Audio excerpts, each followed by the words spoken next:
இந்த உலகத்தில் தனக்காக இல்லாமல் மற்றவர்களுக்காக வாழக்கூடிய ஒரே ஒரு ஜீவனே, மற்றவங்களுக்கு ஒரு பிரச்சனை அப்படின்னா பாதுகாப்புக்காக கேடயம் போல நிற்கக்கூடிய கோபுர கலசமே, அன்பு என்ற ஒற்றை சொல்லுக்காக உயிரையும் கொடுக்கக்கூடிய கலி உலக கர்ணனே, அன்பு பாசம் என்ற சொல்லுக்கு அடிமையானவர்களே.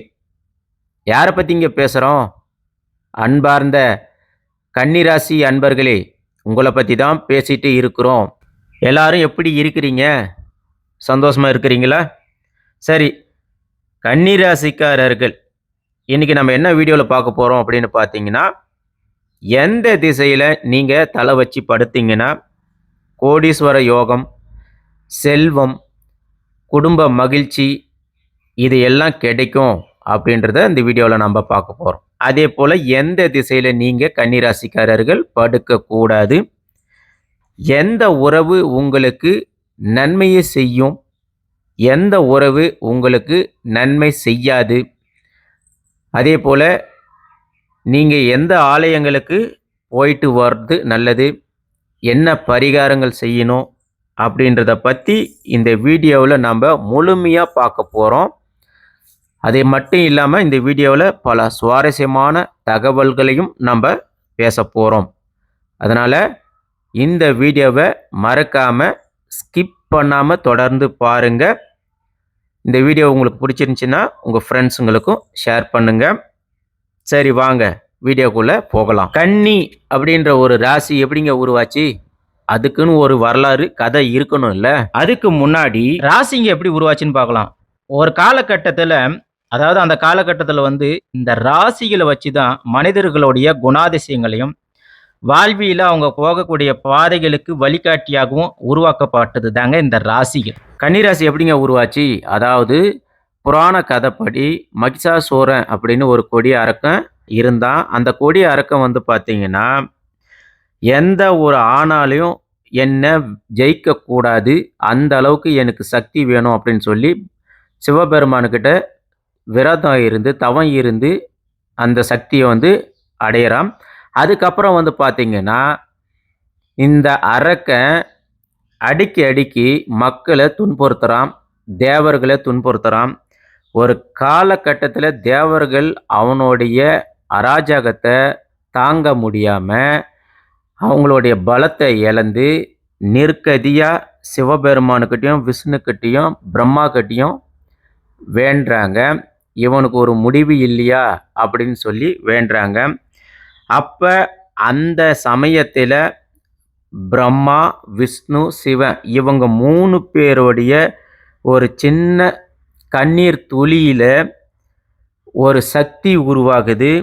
அந்த சக்தியே அம்பாள். அதாவது பார்த்தீங்கன்னா, இவங்களுடைய 3 பேருடைய வேண்டுதலால் ஒரு தெய்வீக ஒளி ஒன்று வருது. அந்த தெய்வீக ஒளி என்ன அப்படின்னு பார்த்தீங்கன்னா, அழகு, அருள், பராக்கிரமம் இதை நிறைஞ்ச ஒரு கன்னி தேவியாக சிங்க சவாரியில் தேவர்களுடைய ஆயுதங்களை கையில் ஏந்தனவளாக அம்பாள் தோன்றுகிறாள். அப்போ மகிஷாசூரங்கிட்ட சண்டைக்கு அம்பாள் போகும்போது மகிஷாசூரன் சிரிக்கிறான். இந்த உலகத்தில் எப்பேற்பட்ட ஆம்பளையும் என்ன ஜெயிக்க முடியாது, அப்படி இருக்கும்போது நீ ஒரு சாதாரண பொம்பளை, நீ என்ன ஜெயிக்க போறியா அப்படின்னு மகிஷாசூரன் சிரித்து சண்டைக்கு போகிறான். அப்போ அம்பாள் கன்னி தேவியாக 1000 சூரியனை போல ஜொலித்து கொண்டு அந்த போர்க்களத்தில் இறங்குறான். அப்போ அவளுடைய கையில் அம்புகள், சக்கரம், திரிசூலம் இது எல்லாத்தையும் கொண்டு அசுர படையே பார்த்தீங்கன்னா சின்ன பின்னமாக ஆக்குறான். அப்படி இருக்கும்போது இறுதி கட்டத்தில் மகிஷாசூரன் என்ன பண்ணுறான்னா, மனித உருவத்தில் இல்லாமல் காளை உருவத்தில் பாய்ந்து அம்பாளிடம் மோதுறான். அந்த ஒரு செகண்டில் அம்பாள் கன்னி தேவியாக சிங்கத்து மேலே ஏறி திரிசூலத்தால் அவனுடைய மார்பில் குத்தி அவனை கொல்றான். அப்ப இந்த உலகம் இருளடைஞ்சு கிடந்தது. ஒளி பிரகாசமா ஜொலிக்குது. தேவர்கள், பிரம்மா, விஷ்ணு, சிவபெருமான் எல்லாருமே வந்து பார்த்தீங்கன்னா, அம்பாளுடைய தோற்றத்தை கண்டு சாந்தம் அடைய சொல்லி வேண்டுறாங்க. அதுக்கப்புறமாக தேவர்கள், மனிதர்கள் எல்லாருமே அம்பாள் போற்றி, அம்பிகையே போற்றி அப்படின்னு சொல்லி சாந்தப்படுத்துறாங்க. பொதுவா கன்னி ராசி அம்பாள்னாவே உங்களுக்கு தெரியும். அழகு நிறைந்தவள், அறிவு நிறைந்தவள், நல்ல சக்தி உடையவள். அப்ப அம்பாளுடைய பரிபூர்ண வடிவம் கொண்டவங்க தாங்க இந்த கன்னிராசிக்காரங்க. இந்த கன்னிராசி வந்து பிரம்ம பகவான் வானத்தில, அதாவது ராசி மண்டலத்தில் கன்னியும் ஒரு ராசியாக சேர்த்தி இணைச்சாருங்க. அதுதான் கன்னிராசியோடைய புராண கதை. சரி, கன்னிராசிக்கு அதிபதி யாருங்க? அதாவது கால புருஷ தத்துவத்தில் 6வது ராசியாகவும் பூமி தத்துவத்தை அடிப்படையாக கொண்ட கன்னிராசி அன்பர்களே. பொதுவாக கன்னிராசிக்கு புதன் பகவான் தான் அதிபதிங்க. அதாவது நவ கிரகங்களில் 4வது இடத்துல இருக்கக்கூடியவர் தாங்க இந்த புதன் பகவான். அப்போ ஒரு ராசியில் புதன் பகவான் இருக்கிறார் அப்படின்னா அவங்களுக்கு எல்லாமே இருக்குன்னு அர்த்தம். அதாவது நல்ல அறிவாளியாக இருப்பாங்க, நல்ல ஞாபக சக்தி அதிகமாக இருக்கும், புத்திசாலித்தனமாக இருப்பாங்க, நல்லா படிப்பாங்க, பேச்சு திறமையில வல்லமை கொண்டவர்களாக இருக்குவாங்க. அதே போல சந்திரன் மகன் என்றும் மகாவிஷ்ணுவின் அதி தேவதை என்றும் புதன் பகவானை வந்து அழைப்பாங்க. அப்போ புதன் பகவான் இருந்தார்னா அவங்க வாழ்க்கையில் நல்ல வளர்ச்சியும் நல்ல முன்னேற்றமும் கல்வி சார்ந்த பகுத்தறிவு இது எல்லாமே கிடைக்கும். சரி, கன்னிராசினா யாருங்க? அவங்களுடைய பலம் என்ன, பலவீனம் என்ன, அதை பற்றி பார்க்கலாங்க. உங்களுக்கு புதன் பகவான் ஆதிக்கம் அதிகமாக இருக்கிறதுனால நல்ல புத்திசாலித்தனமாக இருப்பீங்க, விரைவாக யோசிப்பீங்க, கணக்கு போடுறதில், பிஸ்னஸில், டெக்னிக்கலாக யோசிக்கிறதில், அப்புறமா இந்த ஆராய்ச்சி செய்யக்கூடியவங்க, இந்த மாதிரி விஷயத்தில் மிகுந்த திறமை கூடியவர்களாக கன்னிராசி இருப்பாங்க. அதே போல் சின்ன சின்ன விஷயத்தை கூட நுண்ணமாக கவனிப்பாங்க. அதனால தான் ஒரு வேலையை கொடுத்தா இவங்க அது முடிக்காமல் விட மாட்டாங்க. அதே போல் அருமையாக முடிச்சு காமிக்கக்கூடியவங்க இவங்க தாங்க. பொதுவாக கன்னிராசிக்காரங்க டாக்டரா, ஆர்கிடெக்டு, டிசைனர்ஸு, அதே போல் இந்த டிசைன் சினிமா துறை, இந்த மாதிரி துறைங்கள்லாம் கன்னிராசிக்காரங்க அதிகமாக வெற்றி பெறக்கூடிய இடத்துல இருப்பாங்க. கன்னிராசிக்காரங்களுக்கு புதன் ஆதிக்கத்தால் நல்லா படிக்கக்கூடியவங்க, அதே போல் நல்ல ஸ்டேஜில் ஏறி பேசக்கூடிய நல்ல பேச்சாற்றல் இருக்கக்கூடியவங்களும் இவங்க தாங்க. அதே போல் ஒருத்தருக்கு கற்றுக் கொடுக்க குரு போல் கற்றுக் கொடுக்கக்கூடியவர்களும் 12 ராசியில் கன்னிராசி மாதிரி வேறு யாருமே சொல்ல முடியாது. கன்னிராசிக்காரங்க அவங்க கிட்ட இருக்கிறத மற்றவங்களுக்கு தெரிவிக்கணும், சொல்லி கொடுக்கணும், தனக்கு இல்லைனாலும் மற்றவங்க அதை தெரிஞ்சுக்கணும் அப்படின்னு நினைக்கக்கூடியவங்களும் இவங்க மட்டும்தாங்க. முடிஞ்ச வரைக்கும் கன்னிராசிக்காரர்கள் அதிகமாக டீச்சராக இருப்பாங்க, வக்கீலாக இருப்பாங்க. ஸோ இதுக்கெல்லாம் பொருத்தமானவர்கள் இந்த கன்னிராசிக்காரங்க. சரி, அன்புக்கு பணிஞ்சு போகிறவங்க, அதாவது பிறருக்கு உதவணும் அப்படின்ற எண்ணம் உடையவர்கள் இவங்க தாங்க.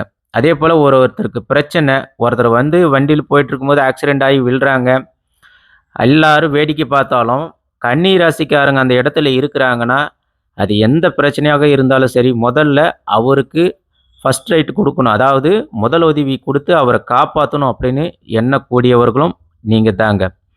அதனால தான் கன்னிராசிக்காரர்கள் அதிகமாக ஹாஸ்பிட்டல் சைடில் தான் வந்து அதிகமாக இருப்பாங்க. அதாவது பார்த்தீங்கன்னா இந்த மருத்துவத்துறையில் தான் அதிகமாக ஒர்க் பண்ணுவாங்க. டாக்டராக இருப்பாங்க, நர்ஸாக இருப்பாங்க, இல்லை சோசியல் ஒர்க்கராகவும் அதிகமாக கன்னிராசிக்காரங்க இருப்பாங்க.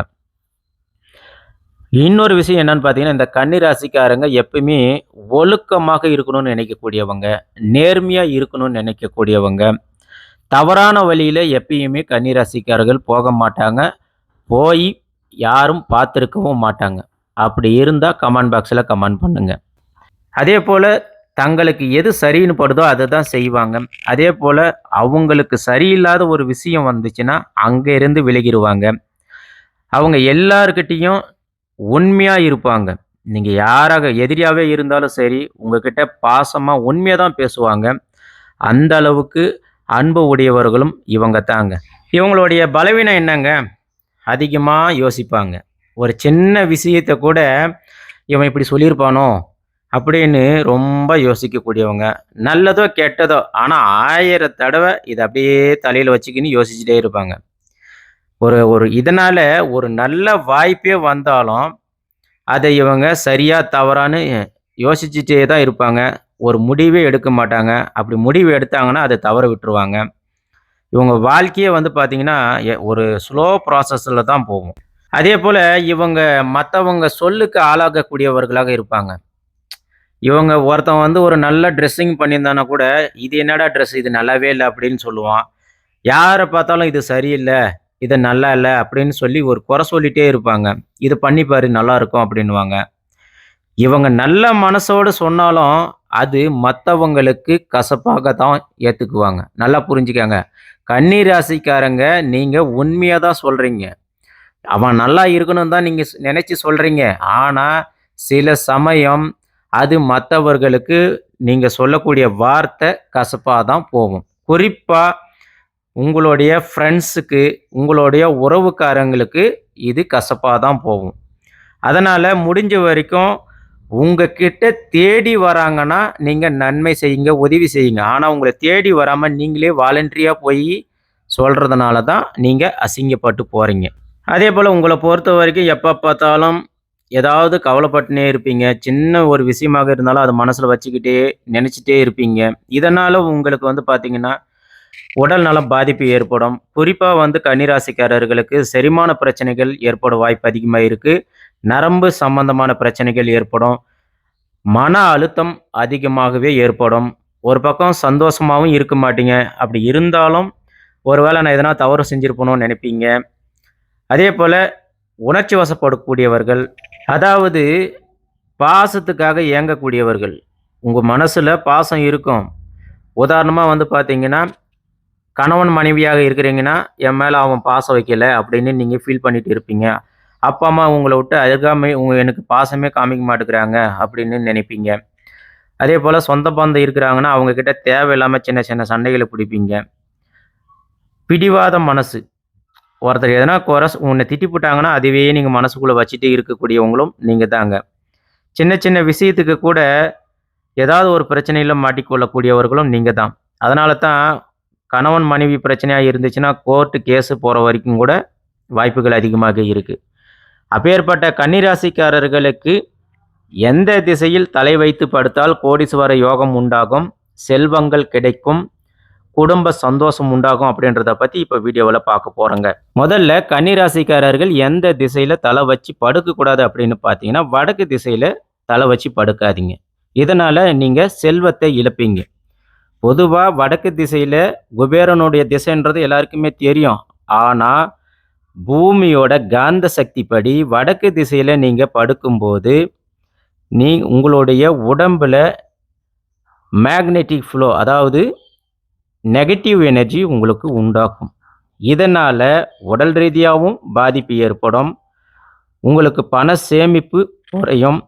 ஒரு பக்கம் கடன் பிரச்சனையும் நாளுக்கு நாள் அதிகரிக்கும். தூக்கம் இல்லாம இருப்பீங்க. அடிக்கடி தலைவலி ஏற்படும். மன அழுத்தம் உண்டாகும். அதனால கன்னி ராசிக்காரங்க வடக்க பார்த்த மாரி தலை வச்சு படுக்காதீங்க. முடிஞ்ச வரைக்கும் அவாய்ட் பண்றது நல்லதுங்க. அதேபோல மேற்கு திசையிலயும் கன்னி ராசிக்காரங்க முடிஞ்ச வரைக்கும் அவாய்ட் பண்றது நல்லதுங்க. அப்படி நீங்க மேற்கு திசையில படுக்கிறீங்கன்னா, பொதுவா வருண பகவானுடைய திசை தான் மேற்கு திசை. ஆனா, உங்களுக்கு உடல் நலத்தில பாதிப்பை ஏற்படுத்துங்க. மேற்கே நீங்க படுக்கும்போது சூரிய பகவான் அஸ்தமம் ஏற்படுறது அதாவது சூரிய பகவான் மறையிற திசை வந்து மேற்கு திசை இல்லையா? அப்படி நீங்க படுக்கும்போது உங்க உடம்புல நெகட்டிவ் எனர்ஜி ஏற்படுங்க.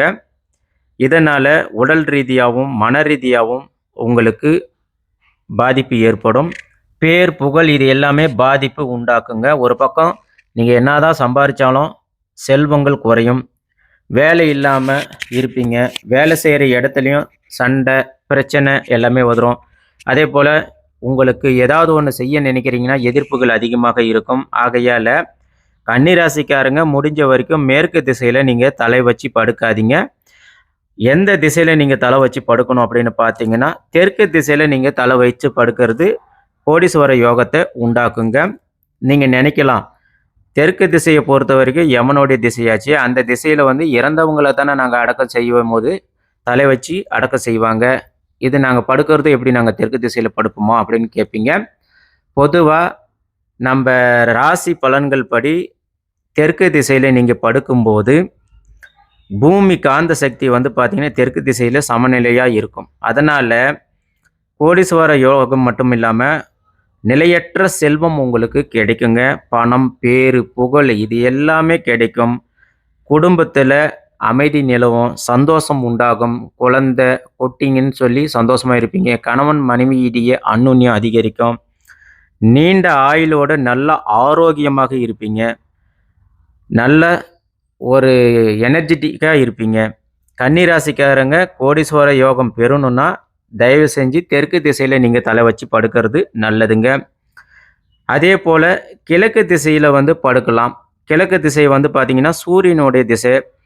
அறிவு, பேரு, புகழு, அரசாங்க வேலை இது எல்லாமே உங்களுக்கு கிடைக்கும். நல்லா படிக்கிறதுக்கான தன்மைகள் உண்டாகும். புத்திசாலித்தனமா இருப்பீங்க. அறிவு அதிகரிக்கும். அரசாங்க வேலை கிடைக்கும். நல்ல பிஸ்னஸ் செய்வீங்க. அதேபோல அதிகார பலத்தோடு இருப்பீங்க. குழந்தை பாக்கியம் ஏற்படும். உடல் ஆரோக்கியம் ஏற்படும்.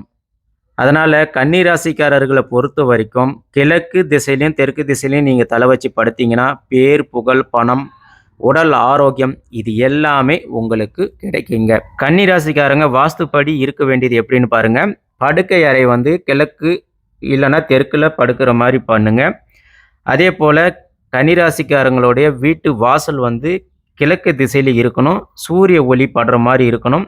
இதனால புகழும், பேரு, புகழ், பணம் கிடைக்கும். பூஜை அறை வந்து பார்த்தீங்கன்னா, வடக்கு திசையில இருக்கணும். அந்த இடத்துல வந்து பார்த்தீங்கன்னா, ஒரு சாந்தி நிகழும். முடிஞ்ச வரைக்கும் துளசி செடியை வீட்டுக்கு கிழக்கு பக்கத்துல இல்லைன்னா வடக்கு பக்கத்துல வைக்கிறது நல்லதுங்க.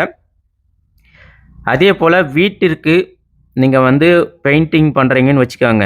முடிஞ்ச வரைக்கும் பச்சை, மஞ்சள், வெள்ளை இந்த 3 நிறத்தை வந்து நீங்க பயன்படுத்தினீங்கன்னா, கண்டிப்பா வாழ்க்கையில ஒரு நல்ல முன்னேற்றம் உண்டாகும்.